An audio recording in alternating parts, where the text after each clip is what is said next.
പ്രിയപ്പെട്ട കുട്ടികളെ, അപ്പോൾ നമ്മുടെ ചാനലിൽ ഇതുവരെ 9ാം ക്ലാസ്സിലെ സയൻസിൻ്റെ ക്ലാസ്സുകളാണ് ചെയ്തുകൊണ്ടിരുന്നത്. ഇനി മുതൽ നിങ്ങൾക്ക് കൃത്യമായിട്ട് SS-ൻ്റെ ക്ലാസ്സുകളും കൂടെ ഈ ചാനൽ ലഭിക്കുന്നതാണ്. അപ്പോൾ ആരെങ്കിലും എൻ്റെ ചാനൽ സബ്സ്ക്രൈബ് ചെയ്യാതാണ് കാണുന്നതെങ്കിൽ ദയവ് ചെയ്ത് എല്ലാവരും ഒന്ന് സബ്സ്ക്രൈബ് ചെയ്യണേ.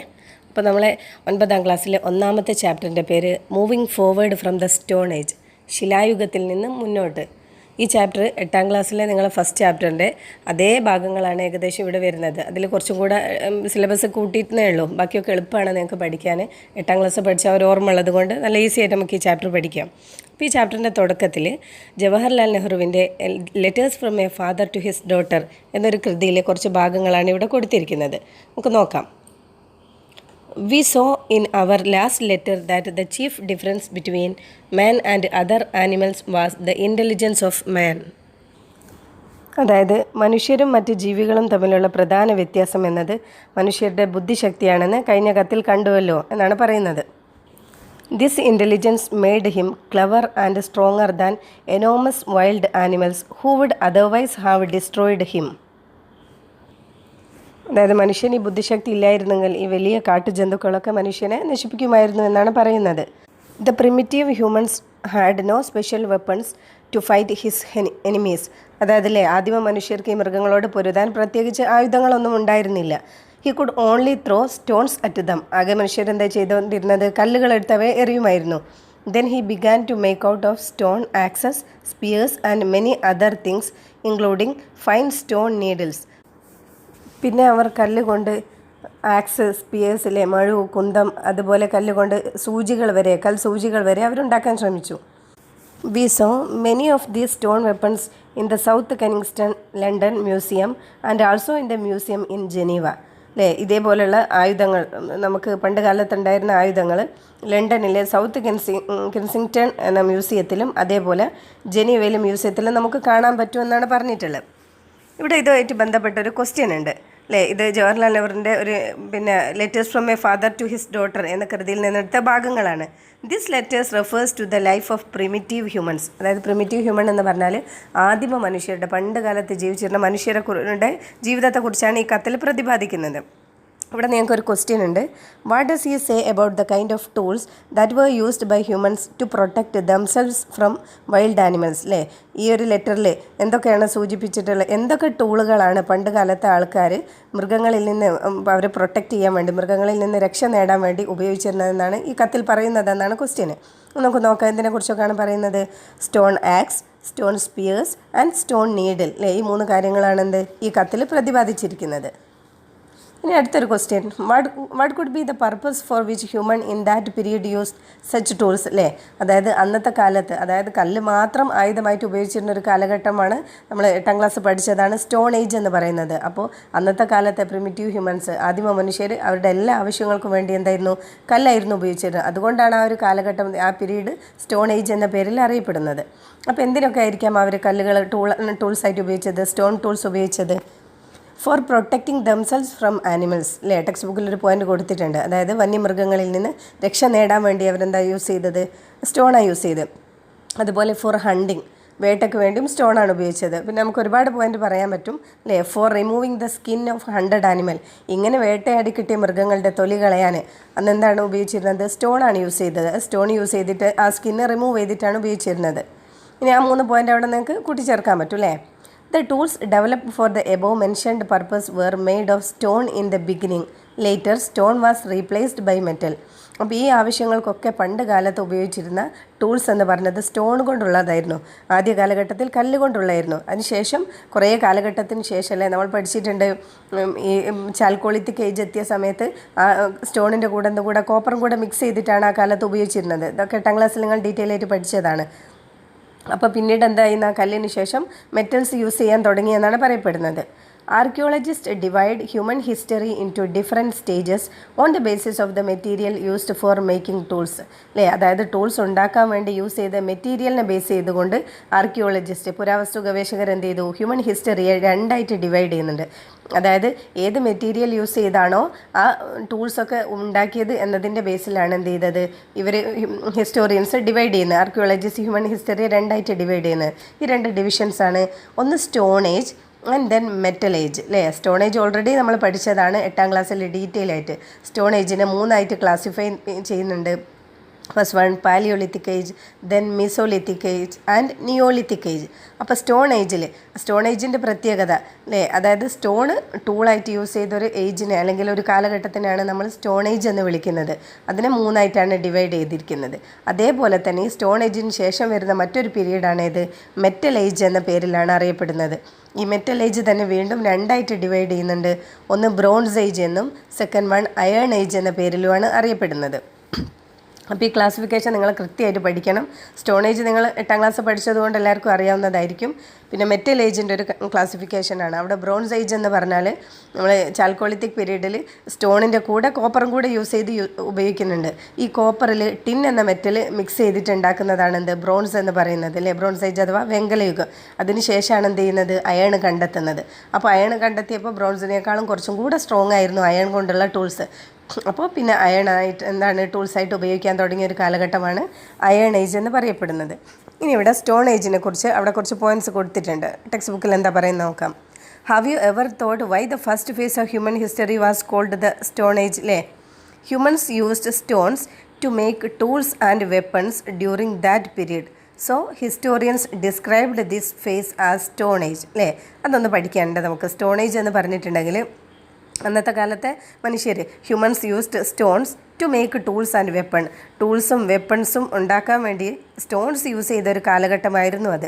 So historian described this phase as Stone Age. അതുകൊണ്ട് ചരിത്രകാരന്മാർ ആ ഒരു ഫേസിനെ വെപ്പൺസായിട്ടും ടൂൾസായിട്ടും ഒക്കെ സ്റ്റോൺ യൂസ് ചെയ്തൊരു കാലഘട്ടത്തിനെയാണ് എന്ത് പറയുന്നത് സ്റ്റോൺ ഏജ് എന്ന് പറയുന്നത്.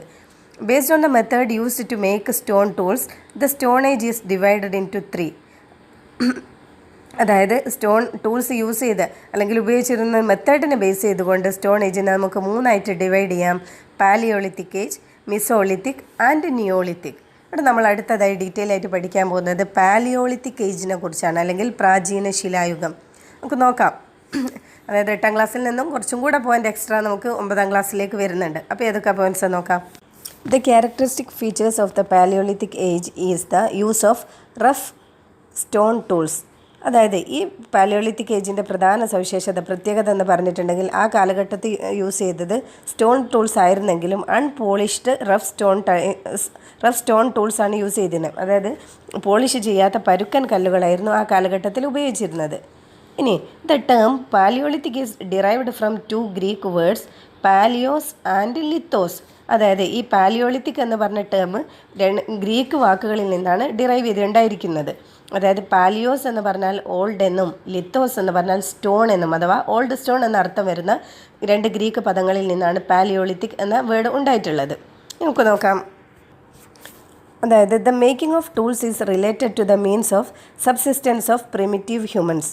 ആദിമ മനുഷ്യരുടെ ജീവനോപാധികളുമായി ബന്ധമുള്ളതാണ് ഈ ഉപകരണങ്ങളുടെ നിർമ്മാണം. അതായത് അവരുടെ ജീവിതത്തിൻ്റെ ആവശ്യങ്ങൾക്ക് വേണ്ടിയായിരുന്നു അന്ന് സ്റ്റോൺ കൊണ്ടുള്ള ടൂൾസ് യൂസ് ചെയ്തത്. Archaeologist point out that there were 3 main stages in the use of tools അല്ലേ. ആർക്കിയോളജിസ്റ്റ് എന്ത് പറഞ്ഞിട്ടുണ്ട്, ഈ ഉപകരണങ്ങളുടെ ഉപയോഗത്തിൽ 3 പ്രധാന ഘട്ടങ്ങളുണ്ട്, 3 പ്രധാന സ്റ്റേജസ് ഉണ്ടെന്നാണ് പറയപ്പെടുന്നത്. അത് താഴെ കൊടുത്തിട്ടുണ്ട്. അതിലൊന്നാമത്തേതാണ് എന്ത്, ഫസ്റ്റ് സ്റ്റേജാണ് യൂട്ടിലൈസേഷൻ അല്ലേ, അഥവാ നമ്മൾ ഉപയോഗപ്പെടുത്തുക എന്നാണ് അർത്ഥം. A method of using available stones without changing there shape.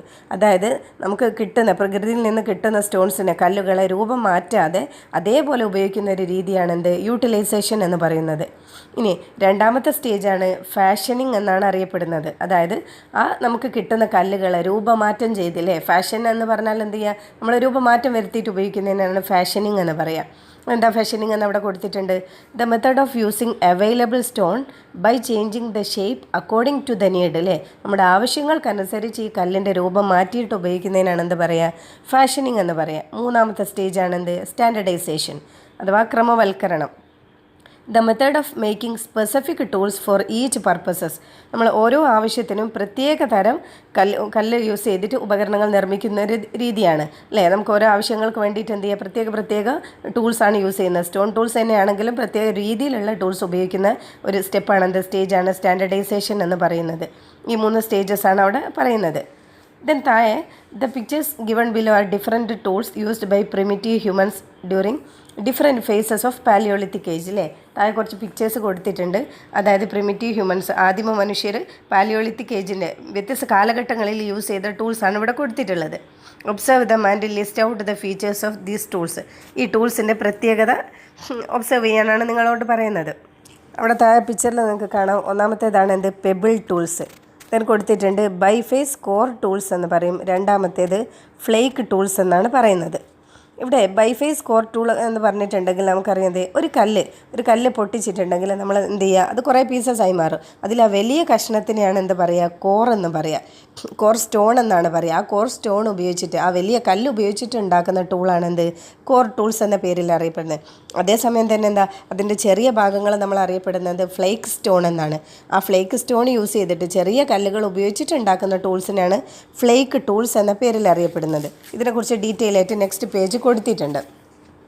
Core and flake. When a piece of stone is broken into 2 or more pieces, the largest piece is called the core. അല്ലേ, അതായത് ഒരു കല്ല് എന്ത് ചെയ്യുക, 2-3 pieces ആയിട്ട് cut ചെയ്യുന്ന സമയത്ത്, പൊട്ടുന്ന സമയത്ത് നമുക്കതിൽ ആ വലിയ പീസ് നമ്മൾ അറിയപ്പെടുന്ന പേരാണ് എന്ത്, കോർ എന്നാണ് അറിയപ്പെടുക. And the smaller piece are called flake. അപ്പോൾ ചെറിയ കഷ്ണം ഫ്ലേക്ക് എന്ന പേരിലും അറിയപ്പെടുന്നുണ്ട്. Those made of core stones are called core tools. Core stone use ചെയ്തിട്ട്, അതായത് വലിയ കല്ല് ഉള്ള ആ കല്ല് ഉപയോഗിച്ചിട്ടുണ്ടാക്കിയ ടൂളിനെ നമ്മൾ കോർ ടൂൾ എന്നും, those made of stone flakes are called flake tool എന്ന്. അല്ലേ, അതായത് എന്താ, ചെറിയ ഈ ചീള് പോലുള്ള ആ ഫ്ലേക്ക് ഉപയോഗിച്ചിട്ടാണ്, ഫ്ലേക്കിൻ്റെ സ്റ്റോൺ ഉപയോഗിച്ചിട്ടാണ് നമ്മൾ ടൂൾസ് ഉണ്ടാക്കുന്നതെങ്കിൽ അവ ഫ്ലേക്ക് ടൂൾസ് എന്ന പേരിലുമാണ് അറിയപ്പെടുക. അവിടെ ഒരു ഫിഗർ കൊടുത്തിട്ടുണ്ട് അല്ലേ, വലിയൊരു കല്ല് പൊട്ടിയിട്ട് ഒരു വലിയ പീസും ഒരു ചെറിയ പീസുമായിട്ട് മാറുന്നത്. അപ്പോൾ സിമ്പിളാണ് കോർ ആൻഡ് ഫ്ലേക്ക് എന്ന് പറഞ്ഞിട്ടുണ്ടെങ്കിൽ. വലിയ പീസിലിനെ, വലിയ കല്ല് ഉപയോഗിച്ച് ഉണ്ടാക്കുന്ന ടൂളിനെ കോർ ടൂൾ എന്നും, ചെറിയ കല്ല് ഉപയോഗിച്ച് ഉണ്ടാക്കുന്ന ടൂളിനെ ഫ്ലേക്ക് ടൂൾ എന്നുമാണ് അവിടെ അറിയപ്പെടുന്നത്. അവിടെ അതേപോലെ പേജ് നമ്പർ 10 വേറെ ടൂൾസ് കൊടുത്തിട്ടുണ്ട്. ഒന്ന് ചോപ്പിംഗ് ടൂൾസാണ്. നമുക്ക് വെട്ടിമുറിക്കാനുള്ള ആവശ്യങ്ങൾക്കൊക്കെ ഉപയോഗിക്കുന്ന കല്ല് കൊണ്ടുള്ള ടൂളാണത്. രണ്ടാമത്തേത് എന്താ, stone tools made using blade technique. അല്ലേ, ബ്ലേഡ് ടെക്നിക്ക് യൂസ് ചെയ്തിട്ടുണ്ടാക്കിയിട്ടുള്ള സ്റ്റോൺ ടൂൾസാണ്. അതായത് കുറച്ചും കൂടെ എന്ത് ചെയ്യും, ഷാർപ്പൻഡാണ് ഈ സ്റ്റോൺ ടൂൾസ്. അല്ലേ, നോക്കാം. Towards the end of the Paleolithic period, humans used tools made of bones in addition to stone tools. അല്ലേ, അതായത് പാലിയോളിത്തിക് പീരീഡിൻ്റെ അവസാന കാലഘട്ടമായ സമയത്തേക്കും മനുഷ്യർ എന്ത് ചെയ്യുക, സ്റ്റോൺ ടൂൾസ് കൂടാതെ എന്തുകൂടെ യൂസ് ചെയ്തു എന്നാണ് പറയുന്നത്, ബോൺസ് കൊണ്ടുള്ള ടൂൾസും ഉപയോഗിക്കാൻ തുടങ്ങി. അതായത് എന്ത് ചെയ്യുക, ഈ ഹണ്ടിങ് ആണല്ലോ പ്രധാന തൊഴിൽ. അപ്പോൾ ഹണ്ടിങ് നടത്തിയിട്ടുണ്ടെങ്കിൽ ആ മൃഗത്തിൻ്റെ ഫ്ലഷ് ഇവർ ഈറ്റ് ചെയ്യും. പിന്നെ ആ ബോൺസൊക്കെ യൂസ് ചെയ്തിട്ട് എന്ത് ചെയ്യുക, ഇവർ ടൂൾസ് ഉണ്ടാക്കാനാണ് തുടങ്ങിയത്. ബോൺസ് ഉപയോഗിച്ചുണ്ടാക്കിയ ടൂൾസിനെ കുറിച്ചാണ് അവിടെ പറയുന്നത്. അതിന് കുറച്ച് ഫിഗറും കൊടുത്തിട്ടുണ്ട്. അവിടെ ഒരു ക്വസ്റ്റ്യൻ ഉണ്ട് നിങ്ങൾക്ക്. Do the tools in the picture resemble any tools that you are familiar with? If yes, which are they? അല്ലേ, അതായത് ഈ ഫോട്ടോയിൽ, ഈ ഫിഗറിൽ കാണപ്പെടുന്ന ടൂൾസ് ഇന്നത്തെ കാലത്തുള്ള ഏതെങ്കിലും ടൂൾസുമായിട്ട് നിങ്ങൾക്ക് സാമ്യത തോന്നുന്നുണ്ടോ എന്നാണ് ചോദിക്കുന്നത്. അല്ലേ, നമുക്ക് എന്ത് തോന്നുന്നുണ്ട്, അതിലെന്ത് സ്പിയറായിട്ടും അതേപോലെ നീഡിലൊക്കെ പോലെ നമുക്ക് തോന്നുന്നുണ്ട്. അപ്പോൾ ആ കാലത്ത് ഉപയോഗിച്ച ബോൺസ് കൊണ്ടുള്ള ടൂൾസ് ആയിരുന്നു ആ ഫിഗറിൽ കൊടുത്തിരിക്കുന്നത്. ഇനി ഇവിടെ പറയുന്നുണ്ട്, conduct A discussion on the topic tool making and technological development during the Palaeolithic period. അല്ലേ, ഇവിടെ ഒരു ഡിസ്കഷൻ കണ്ടക്ട് ചെയ്യാനാണ് പറഞ്ഞിട്ടുള്ളത്. നെക്സ്റ്റ് പേജ് നമ്പർ 11 കുറേ ഫിഗർ കൊടുത്തിട്ടുണ്ട്. ഈ ഫിഗർ നിങ്ങൾക്ക് 8ാം ക്ലാസ്സിൽ പരിചയമുള്ള കുറച്ച് ചിത്രങ്ങൾ ഇതിലുണ്ട്. അല്ലേ, നമുക്കറിയാം എന്താ, 8ലെ ആ ചാപ്റ്റർ തുടങ്ങുന്ന സമയത്ത് പറയുന്നുണ്ട്, ഫ്രാൻസിൽ ഷോവേ എന്ന് പറഞ്ഞിട്ട് ഒരു സൈറ്റിനെ കുറിച്ച്, ഒരു പാലിയോളിത്തിക് സൈറ്റാണ് Chauvet France. Then Lascaux France. then അവിടെ ഒരു ഐവറി സ്കൾപ്ചർ കൊടുത്തിട്ടുണ്ട് അല്ലേ, ആനക്കൊമ്പ് കൊണ്ടുണ്ടാക്കിയിട്ടുള്ള ഒരു പ്രതിമയുടെ രൂപം കൊടുത്തിട്ടുണ്ട്. സെറൈസ്ക് എന്ന് പറഞ്ഞ സ്ഥലത്താണ്, ഇത് റഷ്യയിലാണ്. then എൻ്റെ താഴെയുള്ള ഫിഗർ കൊടുത്തിട്ടുള്ളത് carved figures in Kozak France. ഫ്രാൻസിലെ കുസാക്ക് എന്ന് പറഞ്ഞിട്ടുള്ള ഒരു ഗുഹയിലെ കോറിയിട്ട ചിത്രങ്ങളല്ലേ, അവിടെ ജസ്റ്റ് ചിത്രങ്ങൾ വരച്ചിരിക്കുന്നതാണ് കൊടുത്തിട്ടുള്ളത്.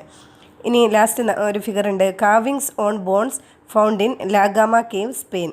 സ്പെയിനിലെ ലാഗർമ ഗുഹകളിൽ കണ്ടെത്തിയിട്ടുള്ളത് എന്താണ്, അവിടെ അസ്ഥികളിലെ ബോൺസിൽ എന്ത് ചെയ്തിട്ടുണ്ട്, കൊത്തുപണികൾ ഡിസൈൻ ചെയ്തിട്ടുണ്ട്. ജസ്റ്റ് ആ പേരൊന്ന് വായിച്ച് നോക്കിയാൽ മതി.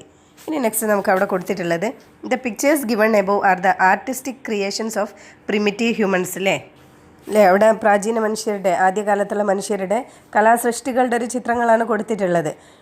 വട്ട് do you understand from these pictures അല്ലേ, ഇതിൽ നിന്ന് നിങ്ങൾക്ക് എന്ത് മനസ്സിലാവുന്നു എന്നാണ് ചോദിക്കുന്നത്. It is clear from the pictures that various communication techniques such as simple flowing lines, carved images and sculptures were employed during the late Palaeolithic period. അതായത് അല്ലേ സിമ്പിളായിട്ടുള്ള ഒഴുക്കൻ വരകളുണ്ട്, അതേപോലെ ചിത്രങ്ങൾ കൊടുത്തിട്ടുണ്ട്, സ്കൾപ്ചേഴ്സ്, ശില്പങ്ങൾ തുടങ്ങിയ വിവിധ മാർഗ്ഗങ്ങൾ ആ പാലിയോളിത്തിക് ഏജിൻ്റെ അവസാന ഘട്ട സമയത്തേക്ക് കമ്മ്യൂണിക്കേഷന് വേണ്ടി ഉപയോഗിച്ചിരുന്നതാണെന്ന് നമുക്ക് ഈ ചിത്രങ്ങളിൽ നിന്ന് മനസ്സിലാക്കാൻ പറ്റും. അതേപോലെ തന്നെ the archaeologists are of the opinion that the depiction of animal, the carved figures of an animal and a woman and the Venus figuring are related to rituals or beliefs അല്ലേ.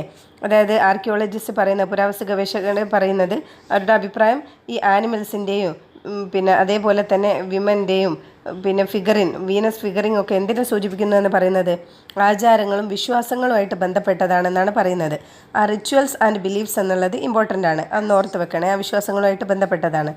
The carvings on bone found in La Garma cave in Spain are evidence of human artistic skill of that time അല്ലേ. ആ കാലഘട്ടത്തുണ്ടായിരുന്ന ലാഗർമ ഗുഹയിൽ നിന്ന് കണ്ടെത്തിയ ഈ ബോൺസിലുള്ള കൊത്തുപണികൾ അക്കാലത്തെ മനുഷ്യരുടെ കലാവൈദഗ്ധ്യം അല്ലേ, അവരുടെ കഴിവിന് തെളിവാണെന്നാണ് പറയപ്പെടുന്നത്. ഇനി നമ്മൾ 8ാം ക്ലാസ് പഠിച്ചിട്ടുണ്ട് എന്താ കേവ് പെയിൻറ്റിങ്സ് നടത്തിയിരുന്നു എന്നല്ലേ. പിന്നെ പാലിയോളിത്തിക് ഏജിലുള്ള ആൾക്കാർ എന്ത് ചെയ്തിരുന്നു, കേവ് പെയിൻറ്റിങ്സ് നടത്തിയിരുന്നു. ആ കേവ് പെയിൻറ്റിങ്സിന് യൂസ് ചെയ്ത കളറിനെ കുറിച്ചൊക്കെ നമ്മൾ പഠിച്ചതാണ്. ഇവിടെ എന്തൊക്കെ പറയുന്നത് നോക്കാം.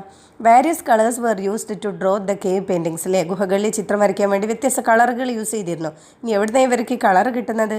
These colours were made by grinding plants, tree bark and fruits and mixing with red stone powder അല്ലേ. എവിടുന്നായിരുന്നു കിട്ടിയിരുന്നത് അല്ലേ. ഇവിടെ എന്താ യൂസ് ചെയ്തിരുന്നു? ചെടികൾ, അതേപോലെ ട്രീ ബാർക്ക് എന്ന് പറഞ്ഞാൽ മരത്തിൻ്റെ തൊലി, ഫ്രൂട്ട്സുകൾ, ഇതൊക്കെ മിക്സ് ചെയ്തിട്ട് എന്തിൻ്റെ കൂടെ മിക്സ് ചെയ്ത് നമ്മൾ കല്ലിൻ്റെ പൊടിയുടെ കൂടെ മിക്സ് ചെയ്തിട്ടില്ലേ, ചെങ്കൽപ്പൊടി, laterite powder, stone powder use ചെയ്തിട്ട് മിക്സ് ചെയ്തിട്ടാണ് എന്തുണ്ടാക്കിയിരുന്നത്, വ്യത്യസ്ത കളറുകൾ അവർ നിർമ്മിച്ചിരുന്നത് ഈ ഗുഹകളിൽ പെയിൻറ്റ് ചെയ്യാൻ വേണ്ടി. Such pictures were drawn on the inner walls of the caves where sunlight could not reach അല്ലേ. സൂര്യപ്രകാശം കിട്ടാത്ത സ്ഥലങ്ങളിൽ, അതായത് ഗുഹകളുടെ കേവ്സിൻ്റെ ഇന്നർ വാൾസിൽ ഉള്ളിലായിരുന്നു എന്ത് ചെയ്തത്, ഇവർ പെയിൻറ്റ് ചെയ്തിരുന്നത്, ചിത്രങ്ങൾ വരച്ചിരുന്നത്. These stone carvings were made using stone needles and sharp edged weapons. അതായത് സ്റ്റോൺ നീഡിൽസും അതേപോലെ ഷാർപ്പ് എഡ്ജഡ് വെപ്പൺ അല്ലേ, നല്ല മൂർച്ചയുള്ള വെപ്പൺസ് യൂസ് ചെയ്തിട്ടാണ് ഇവർ ഈ കാർവിങ്സ് കൊത്തുപണികളൊക്കെ ചെയ്തിരുന്നത്, ചിത്രങ്ങൾ വരച്ചിരുന്നത്. Paintings can also be seen on the ceiling of the cave അല്ലേ. ഗുഹകളുടെ സീലിങ്ങുകളിലും അവർ പെയിൻറ്റിങ്സ് ചെയ്തിരുന്നു. Such pictures and sculptures are considered to be the evidence of the intellectual and technical skill attained by primitive humans അല്ലേ. അതായത് ഈ ചിത്രങ്ങളൊക്കെ നമുക്ക് മനസ്സിലാക്കാൻ, ഗുഹകളിൽ ഈ ചിത്രങ്ങൾ വരച്ചതിന് മനസ്സിലാക്കാൻ പറ്റുന്നത് അന്നത്തെ കാലത്ത് പ്രിമിറ്റീവ് ഹ്യൂമൻസ് എന്ത് ചെയ്ത് അവരുടെ ബുദ്ധിശക്തിയുടെയും ടെക്നോളജിക്കൽ സ്കില്ലിൻ്റെയും ടെക്നിക്കൽ സ്കില്ലിൻ്റെയും ഇൻ്റലക്ച്വൽ സ്കില്ലിൻ്റെയും തെളിവായിട്ടാണ് നമുക്ക് ഇവിടുന്ന് മനസ്സിലാക്കാൻ പറ്റുന്നത്. അവിടെ താഴെ നിങ്ങൾക്ക് പഠിക്കാൻ ഇമ്പോർട്ടൻ്റ് ആയി പാലിയോളിത്തിക് ഏജുമായിട്ട് ബന്ധപ്പെട്ട് കുറച്ച് പോയിൻറ്റ്സ് കൊടുത്തിട്ടുണ്ട്. അതായത് പ്രിമിറ്റീവ് ഹ്യൂമൻസ് യൂസ് ചെയ്ത ടൂൾസിൽ നിന്നും അവരുടെ ഈ സ്കൾപ്ചറൊക്കെ ഉണ്ടാക്കുന്ന സ്കില്ലിൽ നിന്നും നമുക്ക് അവരുടെ ജീവിതത്തെക്കുറിച്ച്, ലൈഫിനെക്കുറിച്ച് പിന്നെ നമുക്ക് വിവരം ലഭിക്കും. Information could be gathered on human life from the tools and art of the Palaeolithic age. അപ്പോൾ എന്തൊക്കെയാണ് പാലിയോളിത്തിക് ഏജുമായിട്ട് ബന്ധപ്പെട്ട് പ്രധാനമായിട്ട് പഠിക്കേണ്ട പോയിൻറ്റ്സ് എന്ന് പറഞ്ഞാൽ, first one, used rough stone tools അല്ലേ, പരുക്കൻ കല്ലുകൾ കൊണ്ടുള്ള ടൂൾസ് ആയിരുന്നു അവർ ഉപയോഗിച്ചിരുന്നത്.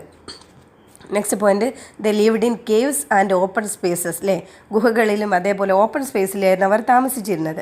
Then hunting and gathering were the means of livelihood, അവരുടെ ജീവിതത്തിൻ്റെ പ്രധാന ഉപജീവന മാർഗ്ഗങ്ങൾ എന്ന് പറയുന്നത് ഹണ്ടിങ്ങും അതേപോലെ ഗ്യാദറിങ് എന്ന് പറഞ്ഞാൽ ഭക്ഷണം ശേഖരിക്കുക, വേട്ടയാടലും അതേപോലെ ഭക്ഷണങ്ങൾ ശേഖരിക്കുക അല്ലേ. അന്നുള്ള മരത്തിൽ നിന്നും അതേപോലെ മണ്ണിൽ നിന്നും കുഴിച്ചെടുത്തിട്ടൊക്കെ ആയിരുന്നല്ലോ അവർ ഫുഡ് കഴിച്ചുകൊണ്ടിരുന്നത്. then ഇനി ഈ 3 പോയിൻ്റ് ഏകദേശം നിങ്ങൾക്ക് അറിയുന്നതാണ്. ദെൻ നെക്സ്റ്റ് പോയിൻ്റാണ് bands were the basic unit of society അല്ലേ.